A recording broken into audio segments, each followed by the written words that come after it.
रामपाल जी महाराज एक ऐसे महान संत जिन्होंने अपनी सतभक्ति, तत्व ज्ञान, करुणा और सेवा के बल पर समाज में नई मिसाल कायम की है।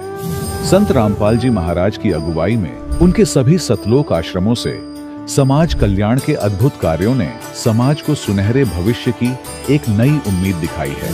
संत रामपाल जी महाराज से नाम दीक्षा लेने के बाद लाखों लोगों की लाइलाज बीमारियां जैसे कैंसर, एड्स आदि ठीक हुई।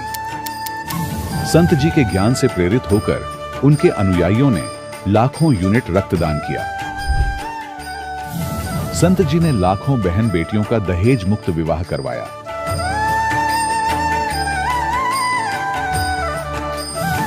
संत जी ने लाखों लोगों का नशा छुड़वाया, करोड़ों उजड़े परिवार बसे। संत जी के आश्रमों में समागम के दौरान निःशुल्क नेत्र चिकित्सा, दंत चिकित्सा प्रदान की जाती है। संत रामपाल जी महाराज द्वारा समय समय पर पर्यावरण संरक्षण के उद्देश्य से बड़े स्तर पर वृक्षारोपण किया जाता है। संत जी ने जरूरतमंदों को तत्काल राहत पहुंचाने के लिए एम्बुलेंस सेवा शुरू की। संत जी अपने अनुयायियों को देहदान के लिए प्रेरित करते हैं, जिससे मानवता की सेवा और चिकित्सा क्षेत्र में सुधार हो सके। संत रामपाल जी महाराज के सभी आश्रमों में हर रोज निःशुल्क भंडारा आयोजित किया जाता है, जहां हर वर्ग, हर जाति और हर धर्म के लोग एक साथ बैठकर भोजन करते हैं।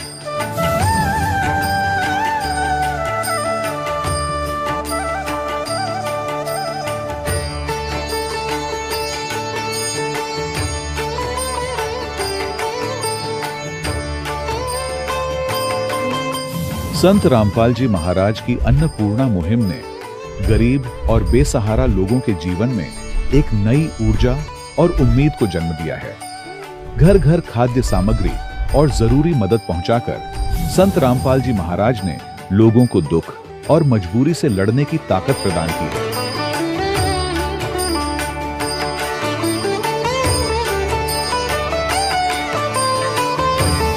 संत रामपाल जी महाराज द्वारा गरीब लोगों के लिए घर बनवाने का अद्भुत कार्य एक ऐसी मिसाल कायम कर रहा है जो सदियों सदियों संत जी की उदारता और दया भावना के तौर पर जाना जाएगा।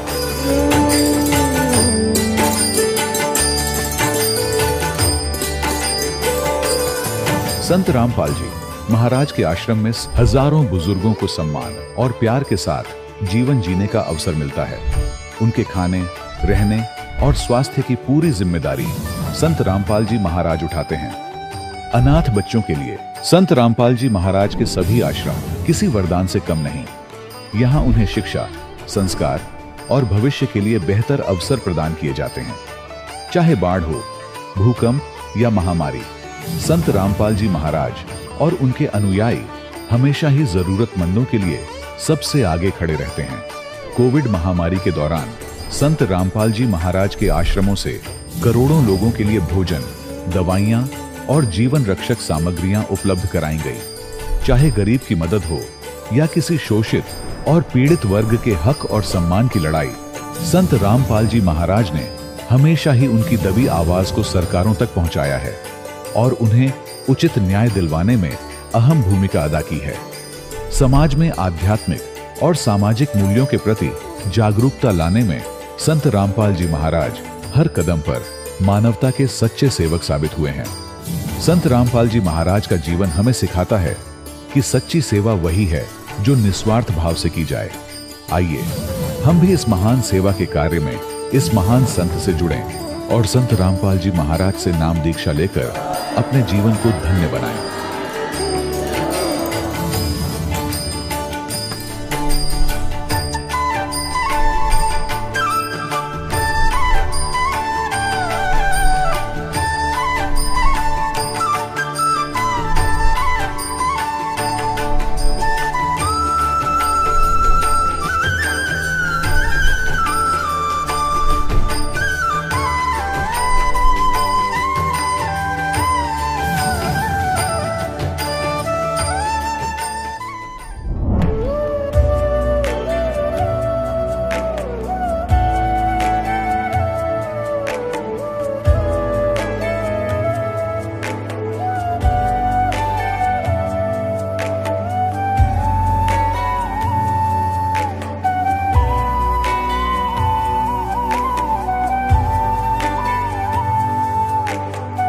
गीता 18 के श्लोक नंबर 62 में भगवान स्वयं कह रहे हैं कि अर्जुन उस परमेश्वर की शरण में जा जिसकी कृपा से परम शांति व शाश्वत स्थान अर्थात सतलोक को प्राप्त होगा।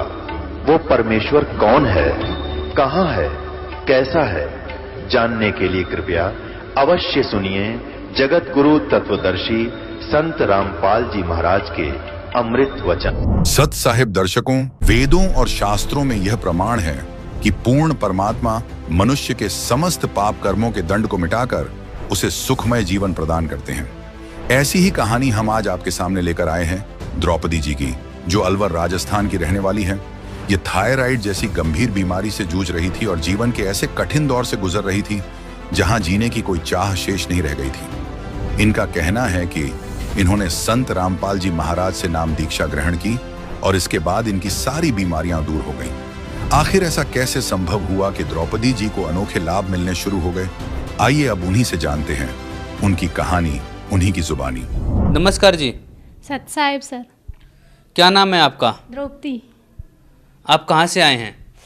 मैं गांव सौकर, जिला अलवर, राजस्थान से। संत रामपाल जी महाराज जी से आपने नाम दीक्षा कब ली? 2013 में। संत रामपाल जी महाराज से नाम दीक्षा लेने से पहले आप क्या भक्ति साधना करते थे?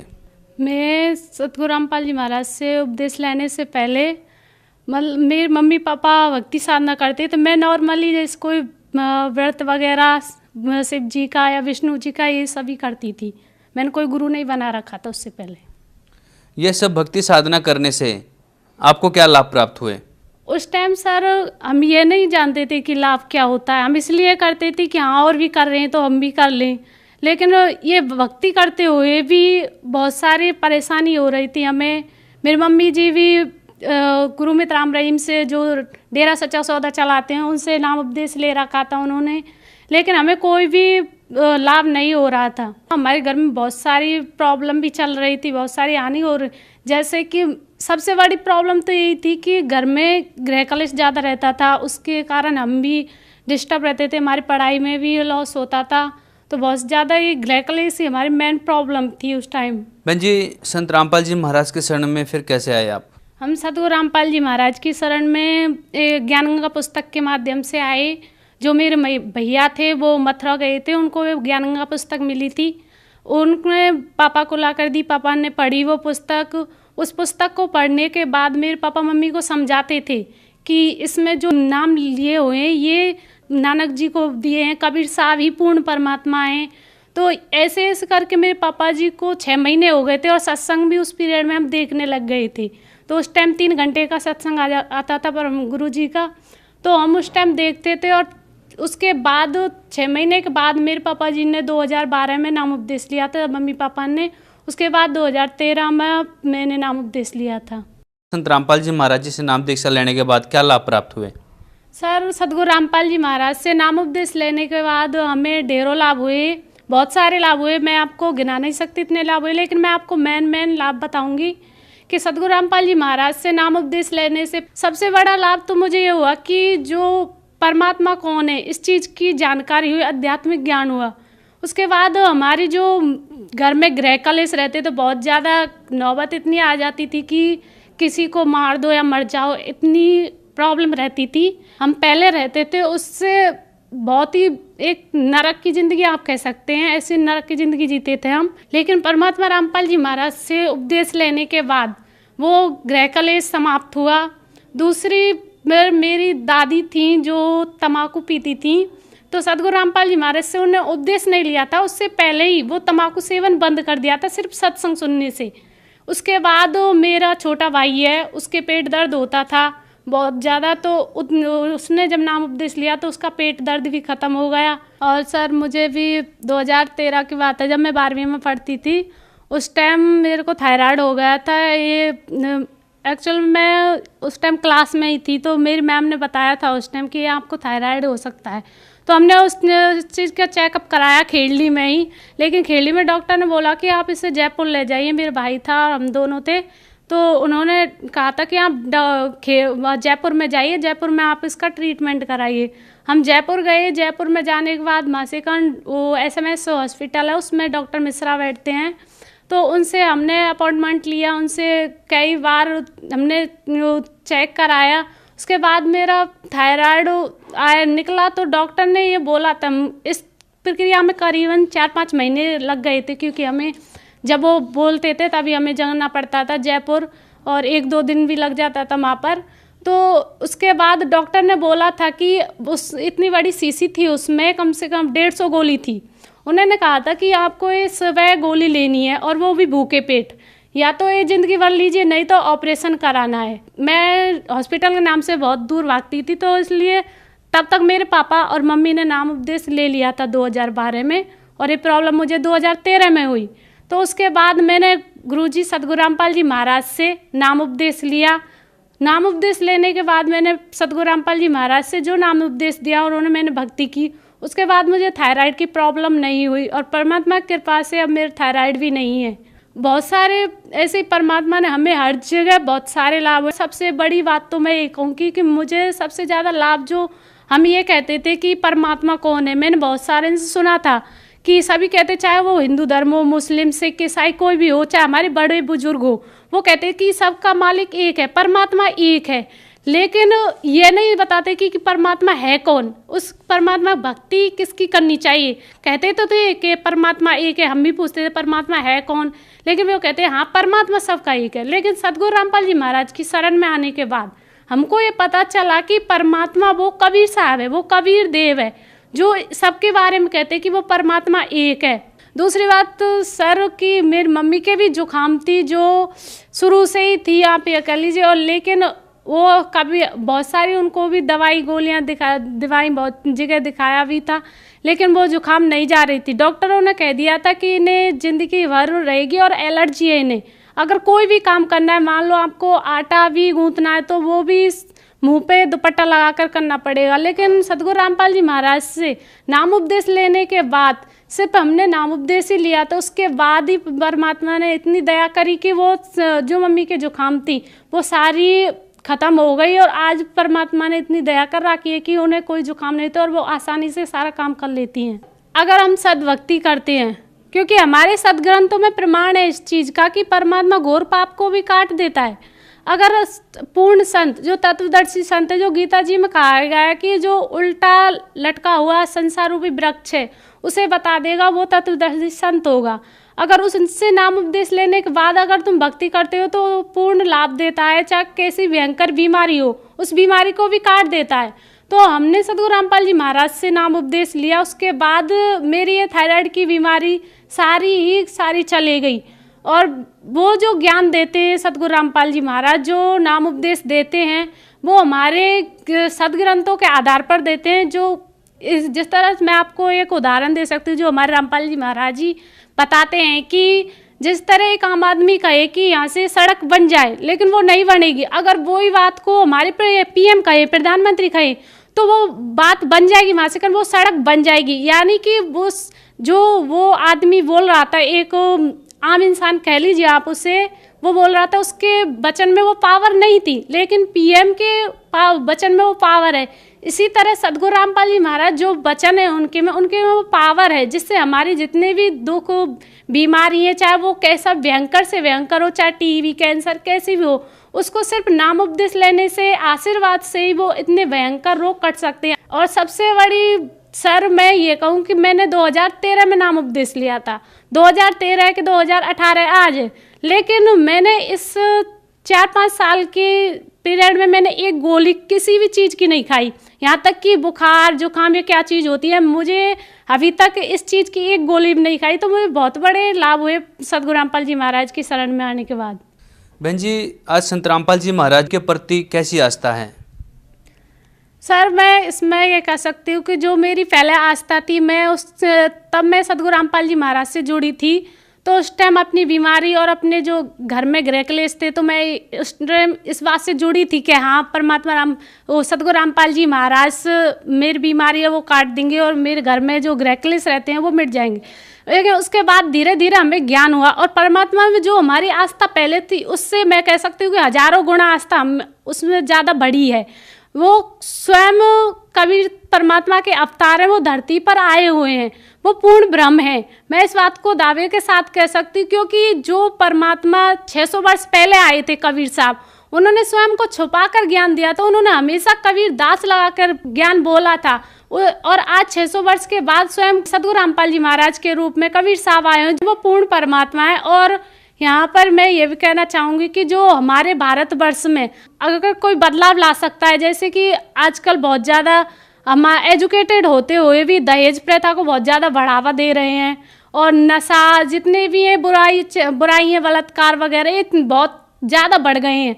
लेकिन सदगुरु रामपाल जी महाराज से नाम उपदेश लेने के बाद ये सारी कुरीतियाँ, ये सारे जितने भी जो बुरे कर्म है वो सारे छूट जाते हैं। तो हमें जो भक्ति सदगुरु रामपाल जी महाराज देते, उनके आधार पर अगर हम भक्ति करेंगे तो हमारा एक अलग से भक्त समाज बनेगा। और सदगुरु रामपाल जी महाराज जो अब समाज बना रहे हैं वो दहेज रहित समाज बना रहे हैं। बहन जी, आप भक्त समाज को क्या संदेश देना चाहेंगे? सर, मैं भक्त समाज से निवेदन करना चाहूँगी, क्योंकि संदेश तो हमारे सदगुरु रामपाल जी महाराज देते हैं। मैं उनसे निवेदन करना चाहूँगी कि आज शिक्षित समाज है, वो अपने जो हमारे सदग्रंथ हैं उन्हें देखें, उनमें क्या लिखा है क्या नहीं लिखा है, उसके आधार पर उनके सत्संग सुने। मैं ये चैलेंज के साथ कहती हूँ कि अगर वो 1 महीने सदगुरु रामपाल जी महाराज का सत्संग सुन लें तो उसके बाद वो खुद प्रूव कर लेंगे कि क्या सही है और क्या गलत है। उनको ये समझ में आ जाएगा कि जो हम आज तक कर रहे हैं वो गलत है, न कि सही। क्योंकि हमारे शास्त्रों में कहीं भी इस चीज़ का प्रमाण ही नहीं है। जो हम मंदिर या मस्जिद इन चीज़ों में जाते हैं या फिर हमारे जो भी कर रहे हैं वो सही नहीं है। तो सदगुरु रामपाल जी महाराज से नाम उपदेश लेके उन पहले सत्संग सुने, सत्संग समझे, क्योंकि आज सभी शिक्षित हैं और सभी भाई बहन जितने भी हैं सभी नाम उपदेश लें। संत रामपाल जी महाराज जी से नाम दीक्षा कैसे ले सकते हैं? सदगुरु रामपाल जी महाराज का जो सत्संग आता है उस दौरान नीचे नंबर दिए होते हैं, उन नंबरों पर फ़ोन करके नामदान केंद्र की जानकारी ले सकते हैं और नाम दीक्षा प्राप्त कर सकते हैं। धन्यवाद जी। सत साहिब। दर्शकों, अभी आपने सुने संत रामपाल जी महाराज से दीक्षा प्राप्त करके सुखी हुए भक्त के अनुभव। अब देखिए जगत गुरु तत्वदर्शी संत रामपाल जी महाराज के मंगल प्रवचन। यदि किसी तहसीलदार को या एसडीएम को और अपने मित्रों में यह कहता है ये कमिश्नर है, और जब एसडीएम से पूछा जाएगा क्या आप कमिश्नर हैं, वो कभी झूठ नहीं बोलेगा। वो बुद्धिमान व्यक्ति है, बकवास नहीं चला करती, तो स्वयं बताएगा नहीं जी मैं तो एसडीएम हूं, और कमिश्नर तो बहुत बड़ी पावर होती है। तो ऐसे जब भी इन अधिकारियों से हम मिलते हैं तो ये सच ही बताया करते। तो जब धर्मदास जी वापस आए, धर्मदास जी ने कहा हे भगवान, फिर तो ये वेद और कतेब ये सब झूठे हैं, ये तो परमात्मा को निराकार बताते हैं और कोई ब्रह्मा जी, विष्णु जी, शिव जी को सर्वशक्तिमान बताते हैं। तब परमेश्वर ने कहा कि वेद कतेब झूठे नहीं भाई, झूठे हैं जो समझे नहीं। ये वेद कतेब झूठे नहीं हैं, इनमें जिस सत्र का ज्ञान है वो बिल्कुल ओके है, लेकिन कंप्लीट नहीं है वो अलग बात है। जैसे मैट्रिक क्लास के 10वीं कक्षा का सिलेबस अपने सत्र का तो ठीक है, लेकिन वो एमए और बीए का नहीं है, बीसीए का नहीं है, वो सिलेबस अलग है। लेकिन उस मैट्रिक तक के जो शिक्षा है वो उसमें सहयोगी होती है। तो यहां परमात्मा ने कहा है कि वेद कतेब झूठे नहीं भाई, और झूठे हैं जो समझे नहीं। झूठे ये हैं तुम्हारे धर्मगुरु जिन पुराणों को, वेद को, गीता जी को समझ नहीं सके, ये झूठे हैं। तो इस प्रकार परमात्मा प्रचार किया करते थे, बहुत से शिष्य बन गए थे।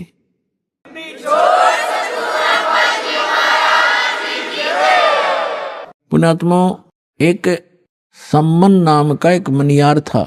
मनियार को आप जानते होंगे। मनियार होता जो केवल चूड़ियों का काम करता था, माताओं को, बहनों को चूड़ी पहनाया करता था, उसकी पत्नी भी और वो भी। और वो बहुत दारिद्र था, निर्धन था, लेकिन परमात्मा का परम भक्त था। 3 सदस्य थे परिवार के अंदर, 3 सदस्य। एक तो सम्मन, उसकी पत्नी का नाम था नेकी, और एक पुत्र था उसका नाम था शिव, उसको सेव कहा करते, सेव नाम था शिव। वैसे अब भ्रंश हम कर ही लेते हैं, सेव कहा करते, तो सेव नाम से ज्यादा प्रसिद्ध था। और तीनों के तीनों प्राणियों ने कबीर परमात्मा की दीक्षा प्राप्त कर रखी थी। वो दिल्ली में रहा करते थे। पहले दिल्ली आज जैसी नहीं थी, एक गांव सा था छोटा सा, ऐसी झोपड़ियों में लोग रहा करते थे, छोटे छोटे मकान भी थे, कुछ थोड़े बहुत सेठ भी थे, वो अलग होते हैं। आज जैसी दिल्ली नहीं थी 600 वर्ष पहले। और परमात्मा बनारस काशी में रहा करते थे। एक कमाल नाम का लड़का, उसके कबीले ने, उसके कुल के लोगों ने मृत्यु के उपरांत जल प्रवाह कर दिया था। और एक शेख तकी नाम का राजा सिकंदर लोधी दिल्ली के बादशाह का धार्मिक गुरु था। और सिकंदर लोधी को एक बहुत असाध्य रोग था, परमात्मा कबीर जी के आशीर्वाद से वो स्वस्थ हुआ था। बाकी किसी भी औषधि से और किसी भी धर्म मजहब की जंतर मंत्र से और आशीर्वाद से वो स्वस्थ नहीं हुआ था, जिस कारण से सिकंदर लोधी परमात्मा कबीर जी से बहुत प्रभावित था। और उधर से धार्मिक गुरु उनका सिकंदर लोधी का जो शेख तकी था, वो ईर्षा करने लगा कबीर जी से कि ये अब ज्यादा महिमा प्राप्त होगी है, राजा के हृदय में ये समा गया है, किसी प्रकार इसको नीचा दिखाऊं और राजा मेरी तरफ फिर आकर्षित हो। कहते हैं 2 वजीर 2 फकीर और 2 पीर, उनकी कभी आपस में बड़ा नहीं करती। ये तो ऐसे समझ लो जैसे एक म्यान में 2 तलवार, कदे देखी सुनी ना कान। तो वो बहुत इस ताक में रहता था, किसी प्रकार नीचा दिखाऊं। सिकंदर लोधी ने किसी कारण से स्वामी रामानंद जी का सिर काट दिया, तो वो मृत्यु को प्राप्त हो गए थे। और कबीर परमात्मा ने सिकंदर लोधी और सैकड़ों व्यक्तियों के सामने उनको जीवित कर दिया था, जिस बात से सिकंदर लोधी घना प्रभावित हो गया था कि ये तो सचमुच अल्लाह आए हैं, खुद भगवान आए हैं। कबीर साहब अल्लाहु अकबर है। अब अल्लाहु अकबर यही काम करता है, मुर्दे को जीवित कर दे, रोगी को स्वस्थ कर दे, निर्धन को धन दे दे, तो भगवान यही काम करते हैं। तो वो सभी काम कर रहे थे। सिकंदर लोधी का पक्का विश्वास हो गया था कि सचमुच गॉड है, खुदा है। परमात्मा कहते हैं राज तजना सहज है, सहज त्रिया का ने, मान बढ़ाई ईर्षा बाई दुर्लभ तजना। ये राज भी छोड़ सकते हो, अपनी सुंदर पत्नी को भी त्याग सकते हो, और कहते हैं मान बढ़ाई और ईर्षा ये नहीं छूटती जीव पर, ये छूटे बिना भगवान मिला नहीं, बात वहीं की वहीं रही। तो इस ईर्षा वश, राग द्वेष वश शेख तकी इस ताक में था, किसी प्रकार में झूठा सिद्ध कर दूं किसी पॉइंट पे ताकि इसकी महिमा कम हो जा, इसलिए वो इस ताक में रहता था। एक दिन सिकंदर लोधी से कहा कि आप इसकी बड़ी महिमा गाते हो, इसने मुर्दा जिंदा कर दिया, स्वामी रामानंद जी को जीवित कर दिया, आप कहते हो मुझे स्वस्थ कर दिया, मैं तब मानूंगा इसको कोई ये शक्ति युक्त है, मेरे सामने कोई मुर्दा जीवित करे। एक दिन उसने ये दबाव लगा दिया कि यदि ये कोई मुर्दा जीवित करेगा तो मैं मानूंगा, नहीं तो मुसलमानों को तेरे विरुद्ध कर दूंगा सिकंदर। इस बात से चिंतित सिकंदर टेंशन में आ गया, और परमात्मा को अपने बच्चों की टेंशन सुहाया नहीं करती, ये समर्थ है 1 मिनट में टेंशन दूर कर दे। सिकंदर लोधी से पूछा कि क्या परेशानी है आपको? सिकंदर लोधी ने कारण बता दिया। तो परमात्मा ने कहा कि कहो इसको कह दे शेख तकी को कोई मुर्दा लावे, और करते हैं अर्ध भगवान से, थोड़ा छुपा के रखते थे दाता अपने को। सिकंदर लोधी को तो पता था, कह दिया सो कह दिया। सिकंदर लोधी ने कहा कि शेख तकी पीर जी कोई मुर्दा ले आओ। फिर कबीर जी कह रहे हैं वो कर देंगे, जिंदा लाओ कोई मुर्दा। तो वो कहता मैं कहाँ से लाऊं मुर्दा, कभी आएगा जब देखेंगे, कभी होगा जब देखेंगे। अब परमात्मा ने सोचा कि ये टेंशन काफी देर रहेगा सिकंदर, इतने में क्या हुआ, लीला मालिक की 100 साल सीधर मैं करूं अपने जन के काज। इतने में एक कमाल तो बाद में नाम रखा, एक 12-13 वर्ष के बच्चे की मृत्यु होगी। और कुछ ऐसे कुल हैं, ऐसे कबीले हैं, वो न तो जमीन में दफनाते हैं, न सभा करते हैं अग्नि में, और वो जल प्रवाह कर देते हैं अपना। उनका अंतिम संस्कार ही ऐसा है कि इसके शव को मछलियां जीव जंतु खाएंगे, दुआ देंगे, इसलिए मिट्टी तो ये बन ही चुकी है, उसको जल प्रवाह कर देते हैं।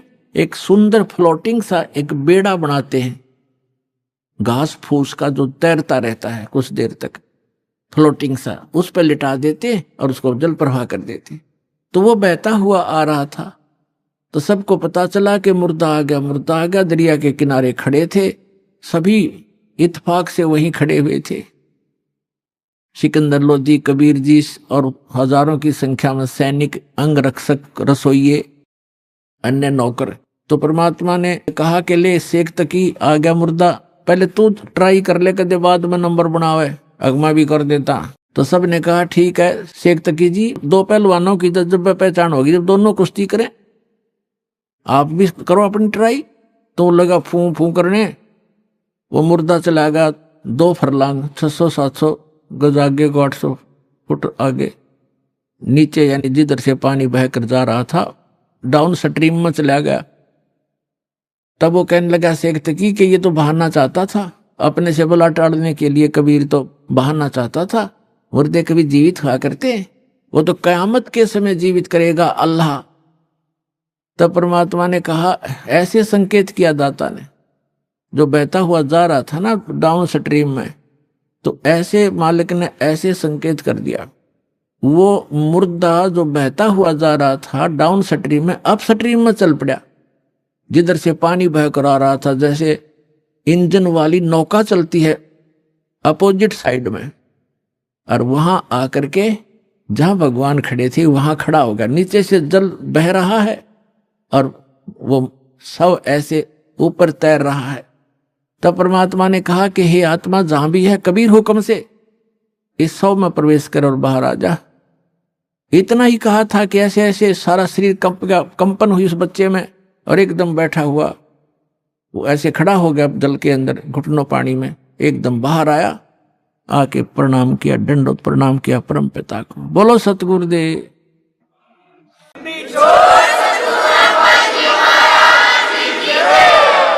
सभी ने ये कहा कमाल कर दिया, कमाल कर दिया। परमात्मा ने उस बच्चे का नाम कमाल रख दिया और उसको अपने बच्चे के रूप में रखा। अब बच्चे को पता नहीं कौन माता थे कौन पिता थे, दाता ने वो बच्चा अपने पास रखा, उसको भक्ति दी।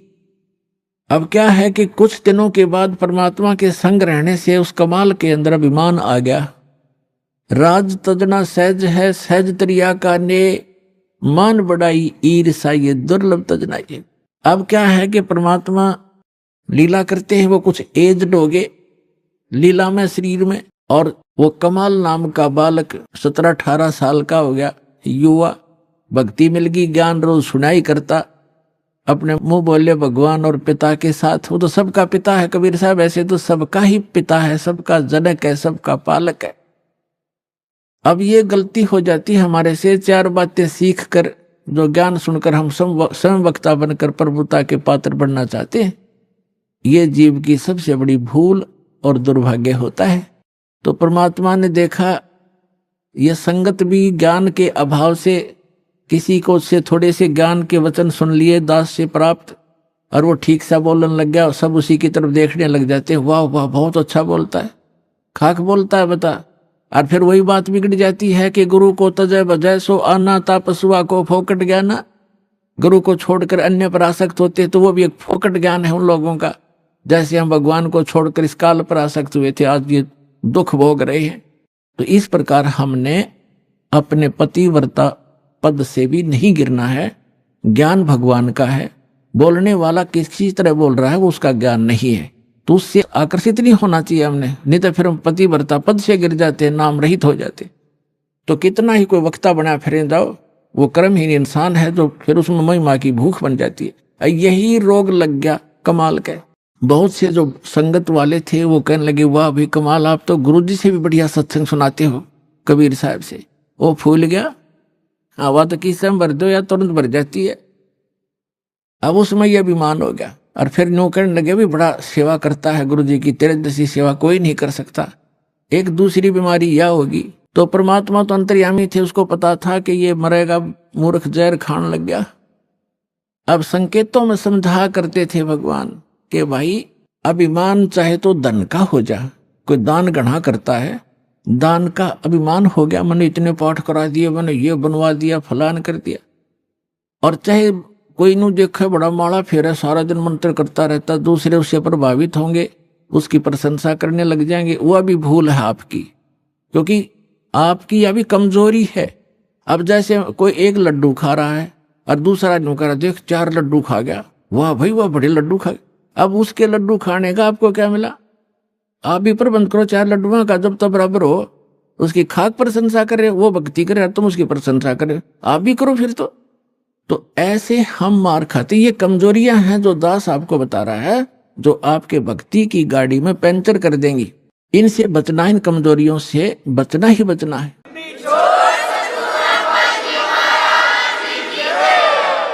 एक वृद्ध व्यक्ति था, डॉक्टर के पास गया और डॉक्टर ने देखा अस्थि पिंजर सा शेष है वृद्ध, तो वो कहने लगा डॉक्टर जी मेरे पिंडलियों में दर्द रहता है।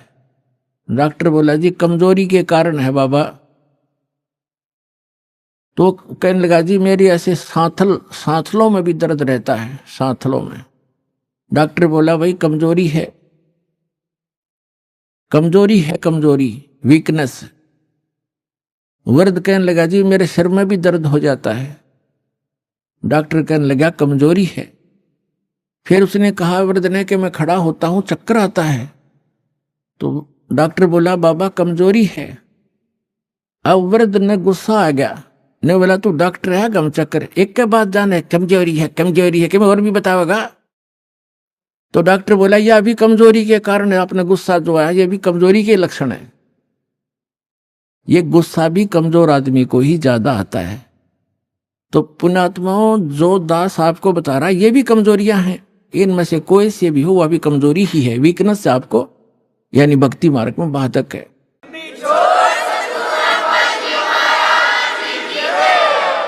परमात्मा कहते हैं जैसे माता गर्भ को रखे यत्न बनाए, हेस लगे तो छन्न होवे तेरी ऐसे भक्ति नसावे। जैसे किसी बेटी को, बहन को, माई को गर्भ रहता है तो उसको वो जानती है, उस गर्भ को प्रफुल्लित करने के लिए वो कितनी सावधानी बरतती है। किसी बहन को 2-4 वर्ष के शादी के उपरांत जब गर्भ रहता है, अब उसको पता है वो कितनी चिंतित रहती है। करवट लेते समय रात को भी ये चिंतित एकदम फड़क के उठती है, कहीं मेरे बच्चे पर दाब ना आगी हो, मेरा गर्भ खराब ना हो जा। ऊंचे नीचे पर पैर रखते समय भी बहुत ध्यान से चलती है। खाने पीने की भी वो बहुत सावधानी बरतती है कि कहीं मेरा ये गर्भ रूपी लाल नाश ना हो जाए। तो परमात्मा कहते हैं जिस दिन आपने परमात्मा की असत भक्ति मिल गई तो आत्मा के अंदर आपका भक्ति रूपी वो गर्भ स्टार्ट हो गया उस दिन से। अब यहां बताते हैं कि जैसे माता गर्भ को रखे यत्न बनाए और ठेस लगे तो क्षीण होवे, ऐसे भक्ति नसावे। तो ऐसे ये ठेस नहीं लगने देनी चाहिए भक्ति रूपी गर्भ के। ये मोक्ष रूपी लाल बनाने के लिए बहुत सावधानी बरतनी पड़ेगी। आप उस कमाल के मन में दोष आ गया। परमात्मा बार बार कहा करते सत्संग में सबको सामूहिक ज्ञान दिया जाता है, प्रत्येक व्यक्ति को नहीं बताया जाता। और जैसे औषधि, गोलियां, दवाई, जड़ी या इंजेक्शन के माध्यम से एक ही स्थान पर लगाई जाती हैं, वो जहां दर्द होता है, जहां पीड़ा होती है, वो औषधि वहां काम कर देती है। तो सत्संग के माध्यम से सामूहिक इंजेक्शन लगाए जाते हैं ये वचनों के, और जिसमें जो वीकनेस जहां की है उसी के वो औषधि काम कर जाती है। बुद्धिमान उसको समझ जाते हैं, आगे सुचारू हो जाते और वो अपनी कमजोरी को ठीक कर लेते। बुद्धिमान वही होते। इतना कुछ कई बार कहा परमात्मा ने कि जो दान ज्यादा करता है, यदि उसके मन में अभिमान आ गया, कराया नाश हो गया। कबीर साहब कहते हैं तन मन धन दिया तो भला किया, सिर का दासी भार, और जब न्यू कहा कि मन ने दे दिया तो बहुत सहेगा मार। वो तो दिया हुआ तक गया, नाश हो गया, रोड ब्रांड में दुर्गति और हो जाएगी तेरी। तो किसी भी प्रकार का सेवा का अभिमान हो जाए, अभिमान तो अभिमान ही है, वो तो नाश ही करता है, भगवान से दूर करता है। लेकिन कमाल की बुद्धि भ्रष्ट हो चुकी थी, परमात्मा के साथ रहकर भी वो अपनी ही चलाता था। पुण्यात्माओं जैसे मन में बहुत सी बातें आती हैं। एक बार धर्मदास जी ने कहा, हे भगवान आप कहते हो कि श्री कृष्ण परमात्मा नहीं है, समर्थ नहीं है। श्री कृष्ण जी ने राजा मोर ध्वज के पुत्र ताम्र ध्वज को आरे से चिरवा के डेथ हो गई थी, 2 फाड़ हो गया था, और फिर वैसा ही बना दिया और जीवित कर दिया। तो कैसे माने कि इनमें ये भगवान नहीं है, सर्वशक्तिमान नहीं है? परमात्मा कबीर जी ने कहा कि मैंने ये कभी नहीं कहा कि ये भगवान नहीं है, मैंने ये अवश्य कहा ये सर्वशक्तिमान नहीं है। मैंने ये कभी नहीं कहा कि ये स्वामी नहीं है, ये प्रभु नहीं है, इतना अवश्य कहा कि सर्वशक्तिमान नहीं। जैसे परिभाषा प्रभु की आपको बहुत बार बताई है, तहसीलदार भी साहब है, एसडीएम भी साहब है, डिप्टी कमिश्नर भी साहब है, जिसको कलेक्टर कहते हैं, डिप्टी कलेक्टर, और कमिश्नर भी साहब है, मंत्री भी साहब है, अपने सतर का साहब है, अपने उसका कुछ सीमा है उसके साहब की, उसकी शक्ति की, और मंत्री भी साहब है, मुख्यमंत्री भी साहब है, प्रधानमंत्री भी साहब है। लेकिन ये सभी साहब हैं, लेकिन कोई कहे कि डीसी समर्थ है, सर्वशक्तिमान है, सारे देश का कंट्रोलर है, तो वो गलत कह रहा है। अब जितना वो साहब है, जैसे कोई एक मंत्री को और प्रधानमंत्री बताता है राज्य के मंत्री को, तो वो उस प्रोसीजर से वो परिचित नहीं है। इसलिए एक मंत्री भी अपने सत्र का लाभ दे देता है, लेकिन जो प्रधानमंत्री लाभ देगा वो ना मुख्यमंत्री दे सकता। तो इसी प्रकार समर्थ जो प्रधानमंत्री है, परमात्मा ने पूछा कि जैसे आपके भगवान ने, श्री कृष्ण अर्थात विष्णु जी ने, मोर ध्वज के पुत्र ताम्र ध्वज को तो जीवित कर दिया, 2 फाड़ करवा के, 2 बीचों बीच कटवा के, और अपने सगे भाणजे अभिमन्यु को जीवित नहीं कर सका, जिसकी कति जरूरत थी, और वहां तो मतलब पंगा लिया जाके उसने क्यों नहीं कर सका? पांडवों का कुलनाश हुआ था, श्री कृष्ण रोए था, उसकी बहन रोए थी, 5 पांडव रोए थे, उसको क्यों नहीं जीवित कराया? जो 18 वर्ष की आयु में मर गया था। यहां धर्मदास चुप हो गया। तब कहा, भगवान हम तो तुच्छ बुद्धि जीव हैं, हमारी बुद्धि का सतर तो इतना ही है बस, अब आप बताओ भगवान क्यों नहीं कर सका? तब परमात्मा ने बताया कि जब तक संस्कार जिसके हैं, अब उस ताम्र ध्वज की आयु शेष थी, और इस शरीर को एक आम सिद्ध पुरुष भी तोड़ कर काट कर फिर दोबारा जीवित कर सकता है। श्री कृष्ण तो उनसे कुछ 21 ही है, लेकिन आयु नहीं बढ़ा सकते ये भगवान। इसलिए अभिमन्यु की आयु 18 ही वर्ष की थी, उसी दिन मृत्यु होना था, उसके आगे शेष उसकी उम्र मनुष्य की नहीं थी। इस कारण से श्री कृष्ण उसको जीवित नहीं कर सके। तब धर्मदास को संतुष्टि हुई। तब परमात्मा ने कहा था कि समर्थ का सरना गहो रंगोरी हो, और कबू ना हुआ काज राम रंगोरी हो। अब यहां प्रसंग चल रहा है, इसी प्रकार जैसे अर्जुन को अभिमान हो गया था, उसके भ्रम को निवारण करने के लिए श्री कृष्ण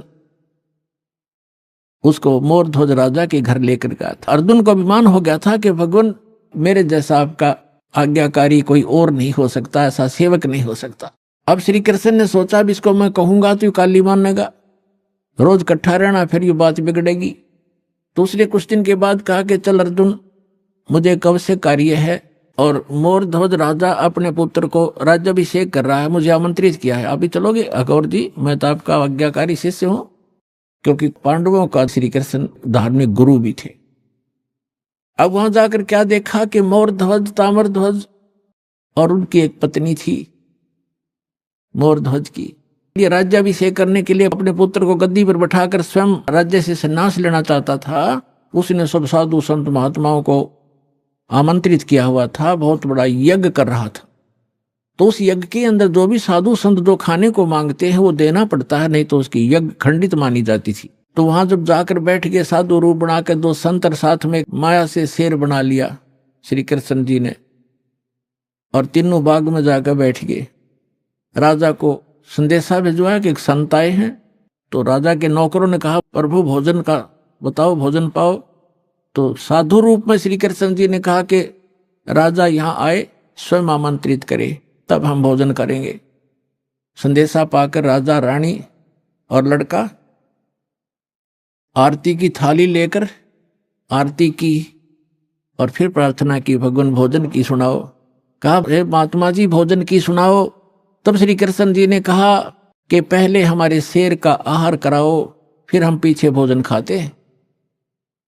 मोर ध्वज राजा ने कहा कि आज्ञा करो भगवान, अभी मंगवा देता हूं बकरे इनके लिए काट कर, इसके या वैसे सामने छोड़ देंगे, ये खा लेगा। नहीं, ये मांस खाता मनुष्य का, ये मनुष्य का मांस खाएगा।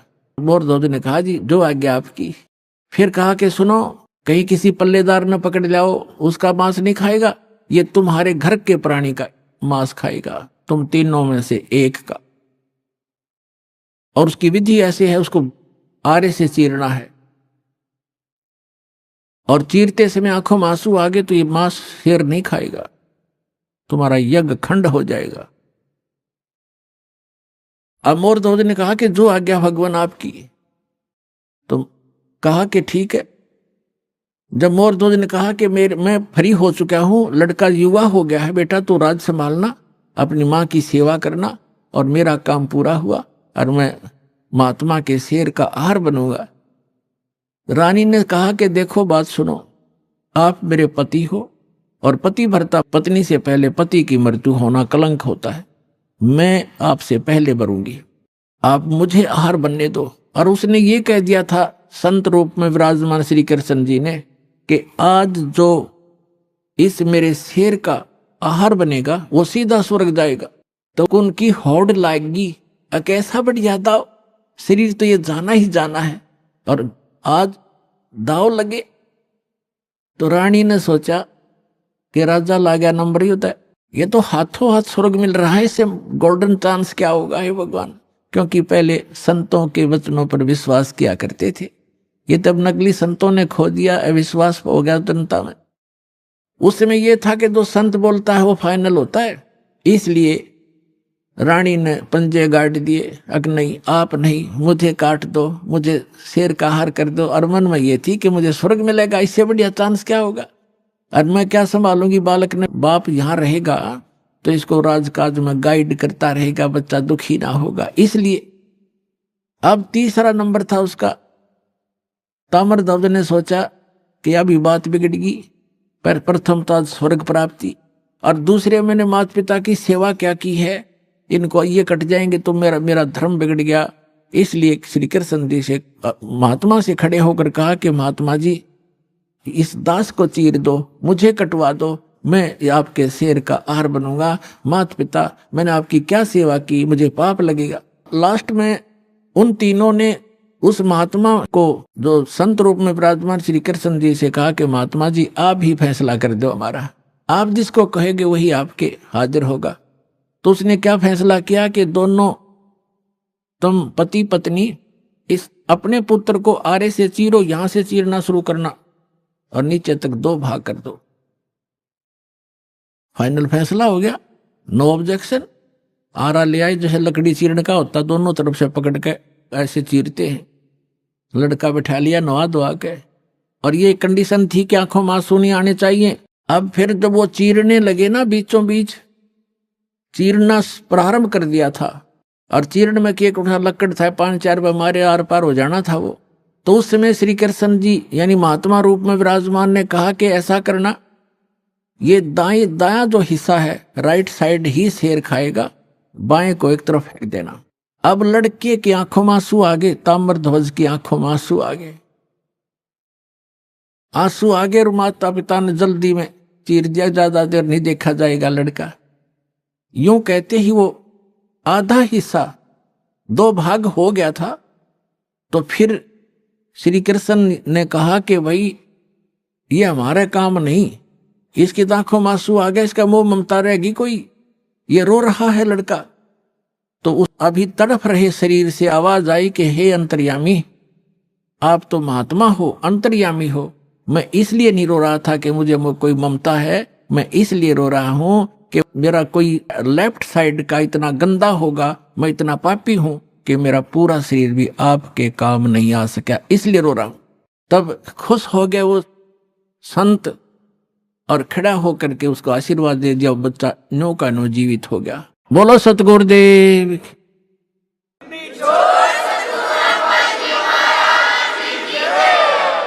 अब जब उसने जीवित कर दिया और कहा भाई मैं तो तुम्हारी परीक्षा लूं था बेटा, तुम सफल हो गए सारे, तो श्री कृष्ण ने कहा और कहा कि मांग ले मोरध्वज, क्या मांगना चाहता है, तुझे स्वर्ग में भेज दूंगा और बहुत समय तक तेरा स्वर्ग का राज लिख दूंगा, इंद्र की पदवी दे दूंगा।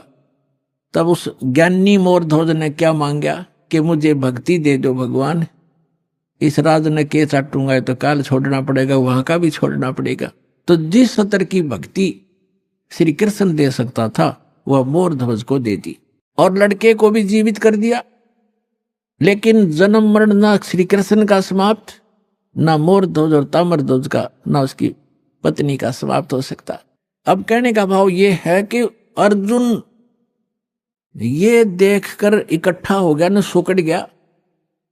जब श्री कृष्ण ने कहा कि अर्जुन आप डींग मारा करते कि मेरे जैसा कोई सेवक नहीं, तने सेवक तो देखे नहीं थे। जब अर्जुन ने कान पकड़ लिया, जी मैं तो घना निकम्मा आदमी था, मैं ये सोच बैठा था आज मेरी कति फड़क निकल गई, महापुरुष तो ऐसे होते हैं, मैं तो इनके चरणों की धूल भी नहीं हूं। अपनात्माओं, हमने श्री कृष्ण जी को परमात्मा इसलिए मान लिया था कि उन्होंने मोर ध्वज के पुत्र ताम्र ध्वज को आरे से चरवा कर जीवित कर दिया, बस। और यहां परमात्मा ने फिर बताया कबीर जी ने कि वो अभिमन्यु को जीवित क्यों नहीं कर सके, वो तुम्हारे समर्थ भगवान। उसका कारण भी बताया कि ये समर्थ नहीं है।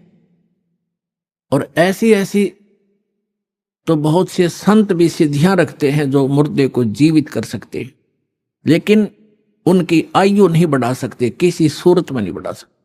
आयु की वृद्धि केवल परमात्मा पूर्ण ब्रह्म कर सकते हैं। मासा घटे ना तिल बधे, विदना लिखे जो लेख, और सच्चा सतगुर मेट कर ऊपर मार दे मेघ। अभी आपने सुने संत रामपाल जी महाराज के मंगल प्रवचन। आइए अब सुनते हैं संत रामपाल जी महाराज से नाम दीक्षा लेकर सतभक्ति करके अद्भुत लाभ प्राप्त करने वाले अनुयायी के विचार।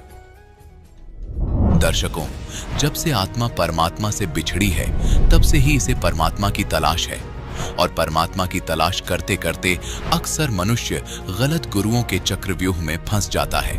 खंडवा मध्य प्रदेश के निवासी राकेश राजपूत जी की कहानी भी कुछ ऐसी ही थी। राकेश जी ने अपने जीवन में सभी प्रकार की भक्ति और साधना की, यहाँ तक कि ये गायत्री परिवार से भी जुड़े रहे। लेकिन इतना सब कुछ करने के बावजूद भी इन्हें अपने जीवन में ना तो सुख मिला और ना ही शांति। लेकिन आज संत रामपाल जी महाराज की शरण में आने के बाद इनका कहना है कि अब मैं पूर्ण रूप से सुखी हूँ। आइए जानते हैं कि आखिर राकेश जी ऐसा क्यों कह रहे हैं। सुनते हैं राकेश जी की कहानी, उन्हीं की जुबानी। नमस्कार सर। नमस्कार सर। सर क्या नाम है आपका? राकेश राजपूत है सर। राकेश जी आप कहाँ के रहने वाले हैं? जी ग्राम किल्लोद, तहसील हरसों, जिला खंडवा। सर संत रामपाल जी महाराज से नाम दीक्षा आपने कब ली? सर 13/11/2013 में। सर संत रामपाल जी महाराज से नाम दीक्षा लेने से पहले क्या आप कोई भक्ति साधना भी करते थे? जी करते थे, सभी देवी देवता की भक्ति करते थे, नवरात्रा में उपवास रहते थे और दोनों टाइम का उपवास रहते थे, और शिवरात्रि का उपवास रहते थे, जन्माष्टमी का उपवास रहते थे। संत सिंगाजी से भी जुड़े थे, हमने गुरु बना के रखे थे सर। 3 साल भक्ति करी हमने, और गायत्री परिवार से भी जुड़े थे, उनकी भी 4-5 साल भक्ति करी सर। सिंगाजी से भक्ति करते थे तो उससे हमको ऐसा कुछ लाभ तो नहीं मिला, और गायत्री परिवार में भी हम जुड़े थे तो हमसे कसम खिलवा के गुटखा छुड़वाया था। हम गुटखा, बीड़ी, शराब, तंबाकू, बीड़ी, सिगरेट सब पीना चालू कर दिया था सर। दिन भर में 5-6 गुटखे लग जाते थे। तो इन भक्ति करने में हमको ऐसा कोई लाभ तो नहीं मिला, और मेरे को हार्ट की तकलीफ भी थी। मेरा 3 साल इलाज चला इंदौर का, और रेगुलर गोली दवाई खाई मैंने 3 साल, और 6 साल घुटने में दर्द रहा सर। घुटने में सूजन रही 6 साल, दर्द की गोली खाया करा। बाकी और भी गांव के देवी देवताओं की बैठकें ली, और पीर बाबा की बैठक ली। एक आदिवासी क्षेत्र में गया था, उधर में मकड़ी तरफ, उधर एक बाबा था, उनने बोला था कि भाई तेरे घुटने अगर ठीक हो जाए तो तुम यहाँ मुर्गे छोड़ देना। तो मैंने उनसे बोला था भाई अगर मेरे घुटने ठीक हो गए तो 1 मुर्गा नहीं मैं 2 छोड़ दूंगा, पर घुटने ठीक हो जाना चाहिए। तो भगत जी उनसे भी लाभ नहीं मिला। फिर एक दूसरा बाबा के पास गया तो उनने इंग्लिश में गोली दवा लिख के दी। तो गोली दवा में कुछ नहीं, एक दर्द की गोली लिखी थी, और रूही करके, एक रूह करके तेल आता है, वो तेल मालिश के लिए दिया था। तो उनसे भी कुछ लाभ नहीं मिला। सर आपने बताया कि आप देवी देवताओं की पूजा करते थे, फिर आप अपने कोई लोकल गुरु सिंगा सिंह जी महाराज के पास गए, उनको गुरु बनाया और गायत्री परिवार में भी आप गए, वहाँ आपने 4-5 साल बिताए। इन सब भक्ति साधनाओं से आपको कोई लाभ नहीं मिला बल्कि हानि हानि हुई। तो फिर संत रामपाल जी महाराज की शरण में आप कैसे आए? भगत जी हमारे यहाँ एक किशोर भगत जी थे, संत रामपाल जी महाराज से उन्हें नाम दीक्षा ले रखी थी। 1 महीने पहले उनने नाम दीक्षा ली थी और फिर वो हमें मिले तो बताया कि भगत जी आप चलो वहाँ संत रामपाल जी महाराज के पास, आपको अगर नाम दीक्षा लेना हो तो ले लेना, देख के आओ, घूम फिर के आओ। अब भगत जी ने हमको आश्रम लेके गए। आश्रम गए, जब तक संत रामपाल जी महाराज की तरफ से गाड़ी भी लगी थी। फिर मैं अंदर गया। संत रामपाल जी महाराज की दया से ऐसा महसूस हुआ कि मेरी अंतर आत्मा संतुष्ट हुई, तो मेरे को ऐसा लगा कि हाँ कुछ अपने को राहत मिलेगी। फिर मैंने नियम पढ़े, नियम पढ़ने के बाद में भगत जी मेरे को ऐसा लगा कि अब नाम दीक्षा ले लेना चाहिए। फिर वहाँ नाम दीक्षा ली। सर हमने सुना है कि जो भी श्रद्धालु संत रामपाल जी महाराज से नाम दीक्षा लेते हैं उनको कोई ना कोई लाभ अवश्य होते हैं, चाहे वो आध्यात्मिक हो, शारीरिक हो, भौतिक हो या मानसिक हो। तो क्या संत रामपाल जी महाराज से नाम दीक्षा लेने के बाद आपको भी कुछ लाभ प्राप्त हुए? सर संत रामपाल जी महाराज से नाम दीक्षा लेने के बाद में मेरे को अनेकों लाभ हुए। मेरे को हार्ट की तकलीफ थी पहले तो मैंने हरदा दिखाया, वीरेंद्र अग्रवाल है डॉक्टर, उनने बोला कि आपको इंदौर जाना पड़ेगा। इंदौर गया। इंदौर में यहाँ की जगह पूरी मेरी इंदौर में राष्ट्रीय हॉस्पिटल है, डॉक्टर रोशन रॉय को दिखाया। उनने बोला कि आपकी जांचें होगी, जांचें पूरी उन्हें करी तो उनने बोला कि आपके यहाँ नस में खून जम गया है, तो आपको जीवन भर खून पतले करने की गोली और ब्लड प्रेशर की गोली खाना पड़ेगा। तो भगत जी मेरे को गोली लिख के दी और मैंने गोली खाना चालू करी। 3 साल गोली खाई मैंने। तो संत रामपाल जी महाराज से नाम दीक्षा लेने के बाद में मेरी हार्ट की तकलीफ भी ख़त्म हो गई। गोली दवा भी सर बंद कर दी मैंने। 2000 का ट्रीटमेंट आता था महीने भर का, तो मेरी गोली दवा भी बंद हो गई और बाईपास सर्जरी करने की बोला था डॉक्टर ने कि बाईपास सर्जरी करना पड़ेगा। तो वो सर्जरी से संत रामपाल जी महाराज ने बचा दिया मेरे को। ये हार्ट की रिपोर्ट है, आप देख सकते हैं। ये संत रामपाल जी महाराज से नाम दीक्षा लेने के बाद में ना तो मेरे को कोई तकलीफ है और बाईपास सर्जरी करने की बोला था डॉक्टर ने, तो आज मैं बाईपास सर्जरी से भी बच चुका हूँ और दवा गोली भी सब बंद कर दी। आप मेरी ये रिपोर्ट देख सकते हैं। हार्ट की बीमारी थी सर, तो आप ये देख सकते हैं पूरे कागज़ मेरे पास डॉक्यूमेंट्स रखे हैं आज भी, और ये सब रिपोर्टें हैं। और ये एसीजी की जांच है। ये पेशाब की थैली में भी इन्फेक्शन फैल गया था, ये उसकी रिपोर्ट है, आप देख सकते हैं सब।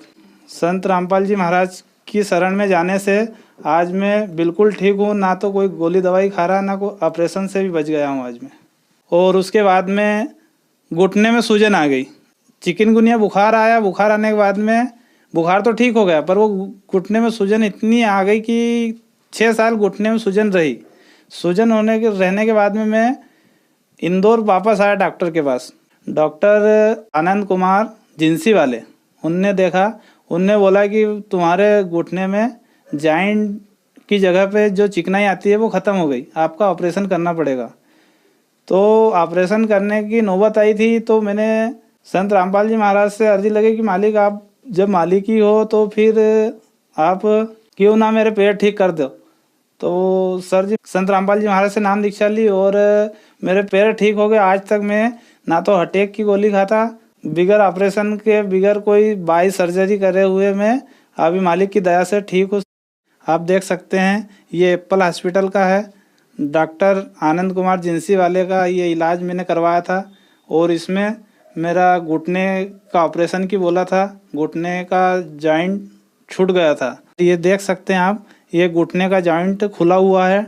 डॉक्टर ने क्लियर बोल दिया था कि आपका ऑपरेशन होगा, आपके घुटने का जॉइंट खुल चुका है और इसमें जो बीच में चिकनाई आती है वो चिकनाई ख़त्म हो गई। ये वाला घुटना है सर, ये जॉइंट खुला दिख रहा है, पूरे क्लियर साफ। संत रामपाल जी महाराज की दया से घुटने की गोली दवाई बंद कर दी और ऑपरेशन से बचा हुआ हूँ। मेरे को अब कोई तकलीफ नहीं है। बहुत अनेक ऐसे लाभ हुए मेरे को। और जब मैं नाम दीक्षा लेके घर आया था संत रामपाल जी महाराज से, और सुबह बच्चों को स्कूल छोड़ने जाने के लिए मैंने 4 बच्चों को बिठा रखा था बाइक पे, और आगे से मेरे को ये नहीं पता था कि गाड़ी किधर से आई। एक फास्ट से गाड़ी यही हमारे गांव के साइड का था छोरा, उनने गाड़ी मेरे गाड़ी में ठोक दी। तो गाड़ी इतनी खतरनाक ठोकी सर कि 20 से 25 फीट जाके अगला जो मडघाट आता है वो मडघाट का कट्टा गिरा और उसकी गाड़ी गिर गई, वो घिसा गया पूरा। और मेरी गाड़ी संत रामपाल जी महाराज की दया से वहीं की वहीं खड़े रहे, ना तो मेरे को खरोच हुई ना मेरे बच्चों को खरोच हुई, चारों बच्चों सही सलामत हम ठीक रहे। और सर मैं नशा भी करता था, नशा में बीड़ी गुटखा 5-6 गुटके लग जाते थे। संत रामपाल जी महाराज की दया से 30-40 रुपये का रोज का खर्चा ये था, उससे भी मेरे को बहुत बड़ी राहत मिली। परिवार वाले पूरे परेशान थे मेरे से कि भाई तू गुटखा बहुत खाता है और बीड़ी बहुत पीता है, ये उम्र में बीड़ी नहीं पीना चाहिए। तो संत रामपाल जी महाराज की दया से नशे भी सारे छूट गए हैं और बीमारी में बहुत राहत मिली। मेरी पत्नी को भी सर बहुत दुख रहा था, उनका मतलब शादी हुई और उसके साल भर बाद सर दुखना चालू हुआ। 6 साल सर दुखा उनका। सर दर्द करने से बेचैनी होने लगी उनको, दर्द की गोलियां भी बहुत खाई उनने। पिताजी के यहाँ गए, परिवार में भाइयों के पास, उन्होंने उधर बैठक भी ली देवी देवताओं की, वहाँ से भी आराम नहीं मिला। और संत रामपाल जी महाराज की शरण में जाने से उनको जाते ही आराम मिल गया, उनका सर दर्द बंद हो गया और आज तक सर दर्द नहीं हो रहा सर उनको। और छोटे मोटे अनेक लाभ हैं सर। एक बार मेरी गाड़ी में रोज डेली अप डाउन करता हूँ, हमारे गांव से 8 किलोमीटर एक शहर है खिरकिया करके, बच्चे पढ़ते हैं वहाँ, तो डेली अप डाउन करता हूँ। रात में इतनी गाड़ी स्पीड में थी, वैसे तो मैं धीरे चलाता हूँ गाड़ी, पर उस टाइम पे क्या पता क्या हुआ, गाड़ी इतनी स्पीड में थी कि सामने नाला आ रहा और मेरी गाड़ी स्पीड से चल रही।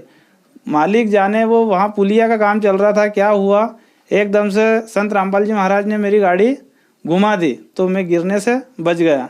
नहीं तो दास आज क्या पता क्या होता, संत रामपाल जी महाराज की शरण में नहीं होता। तो सर संत रामपाल जी महाराज से नाम दीक्षा लेने के बाद आपको बहुत सारे लाभ प्राप्त हुए, तो हम आपसे ये जानना चाहते हैं कि ऐसा कैसे संभव होता है। सत्यता के लिए आप अपनी रिपोर्ट भी दिखा रहे हैं कि संत रामपाल जी महाराज आपको ऐसी कौन सी दवाई देते हैं जो मेडिकल साइंस फेल हो जाता है और फिर संत रामपाल जी महाराज उन मरीजों को ठीक करते हैं।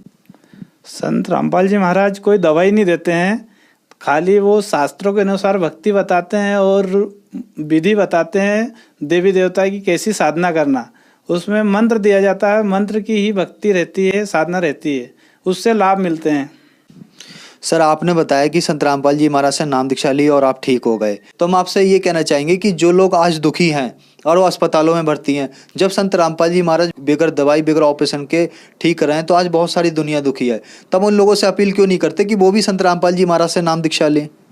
जो भी श्रद्धालु मेरे को सुन रहे हैं उनसे मेरा हाथ जोड़ के निवेदन है कि आप संत रामपाल जी महाराज का सत्संग सुने और आप हर गांव में हर तहसील में पुस्तक सेवा होती है, आप पढ़े लिखे हो तो पुस्तक भी ले सकते हो और पुस्तक पढ़ के सृष्टि की रचना ज्ञान संत रामपाल जी महाराज का जो दिया है उसको पढ़ो, तो आपको पुस्तक पढ़ने से भी लाभ हो सकते हैं। तो आप पहले पुस्तक पढ़ो, सत्संग सुनो, पहले तो मन की संतुष्टि होगी और आपके पूरी बीमारी भी और पूरा परिवार सुखी रहेगा। आपकी बीमारी भी जा सकती है अगर साधना श्रद्धा शास्त्रों के अनुसार आप करोगे, संत रामपाल जी महाराज के नियम और उनकी जो साधना है उसके अनुसार। सर संत रामपाल जी महाराज से नाम दीक्षा कैसे ली जा सकती है। संत रामपाल जी महाराज से नाम दीक्षा ऐसी ली जाती है कि आप टीवी खोल के देखो, उसमें सत्संग चलता है, सत्संग के नीचे पीली पट्टी चलती है, पीली पट्टी में नंबर दिया जाता है, नंबर लगा के हर राज्य में हर तहसील में हर जिले में हर ब्लॉक में साप्ताहिक कार्यक्रम चलते हैं। तो आप लोगों को पता जानकारी पूरी आपको भगत भाई हमारे जो भी है संत रामपाल जी महाराज के शिष्य वो आपको पूरी जानकारी देंगे, वहाँ से आप नाम दीक्षा ले सकते हो और आप अपनी बीमारी अपने संतुष्टि के लिए आइए और संत रामपाल जी महाराज से नाम दीक्षा लें। धन्यवाद सर। सर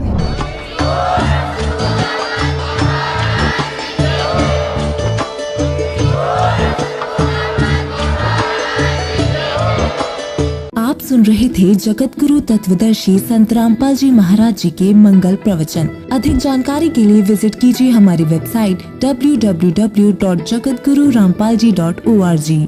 संत रामपाल जी महाराज जी के शुभ आशीर्वाद से पूरे विश्व भर में 500 से भी ज्यादा नाम दीक्षा केंद्र हैं, जिन पर संत रामपाल जी महाराज जी द्वारा ऑनलाइन निशुल्क नाम दीक्षा दी जा रही है। अपने नजदीकी नाम दीक्षा केंद्र का पता करने के लिए संपर्क करें 8222880541।